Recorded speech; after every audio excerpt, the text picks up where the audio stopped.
मेरा प्यारा। আপনি কেন ভয় পাচ্ছেন কবরকে? আপনি কেন ভাবছেন হাসর নিয়ে? আপনি তো মুসা নবীর উম্মত নন, আপনি তো কামলিওয়ালা নবীর উম্মত। আরে বাঘের বাচ্চার মতো না হাসরের ময়দানে যাবেন। যদ্দূর পারেন সৎ থাকার চেষ্টা করেন, যদ্দূর পারেন আমল করার চেষ্টা করেন। পারলে পারলাম, না পারলে নাই। অন্তত আল্লাহকে হাসরের ময়দানে গিয়ে বলতে পারবো, মওলা তোমাকে খুশি করার মতো কোনো যোগ্যতা আমার কাছে নাই, তোমাকে রাজি করার মতো কোনো ইবাদত আমার কাছে নাই, কিন্তু আমি বান্দা হিসেবে চেষ্টা করে গিয়েছিলাম। নামাজ পড়ার দরকার নাই, নামাজ পড়ার চেষ্টা করেন। আমি আর কিভাবে জীবনকে সহজ করতে হয় আমার জানা নাই। আমি যত সহজ ভাবে বলা যায় আমি বলার চেষ্টা করছি। আল্লাহকে রাজি করার মতো কোন যোগ্যতা ক্ষমতা আমাদের কাছে আছে? আল্লাহরে যদি রাজি করতে না পারি, কবরে যাইলে তো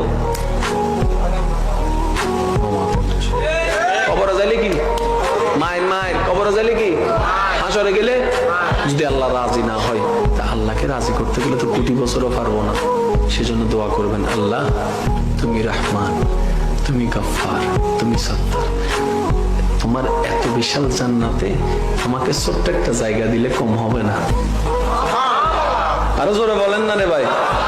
সেজন্য নবী বলেছেন, যখনই দোয়া করবা, আল্লাহর দরবারে হাত তুলবা, নিজেকে আগে ভিক্ষুক বানাও। আরে জোরে বলেন না রে ভাই, সুবহানাল্লাহ। নিজেকে আগে মনে মনে কি বানাও?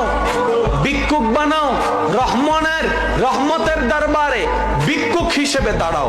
দাঁড়িয়ে বলো, সর্বপ্রথম আল্লাহর প্রশংসা করো, আল্লাহ তুমি রহমান, তুমি গফফার, তুমি সত্তার, তুমি জব্বার। তুমি দিলে তো কমে না, একটু দাও না। আল্লাহ এই কোটি কোটি বান্দার ভিতরে আমার মতো একটা ছোট্ট মানুষের মাফ করে দিলে আল্লাহ তোমার কিচ্ছু যায় আসে না। আল্লাহ তুমি তো ইন্নাল্লাহ আলা কুল্লি শাইইন কাদির। তুমি মাফ করে দিলে কি তোমাকে আর কেউ কিছু বলতে পারবে? আল্লাহ আমার গুনার চাইতে তো তোমার রহমত বিশাল, একটু মাফ করে দাও না। এই কথার চলের মধ্যে আল্লাহ মাফ করে দেয়। আলহামদুলিল্লাহ, হুজুর খুব সুন্দর বয়ান দিলেন।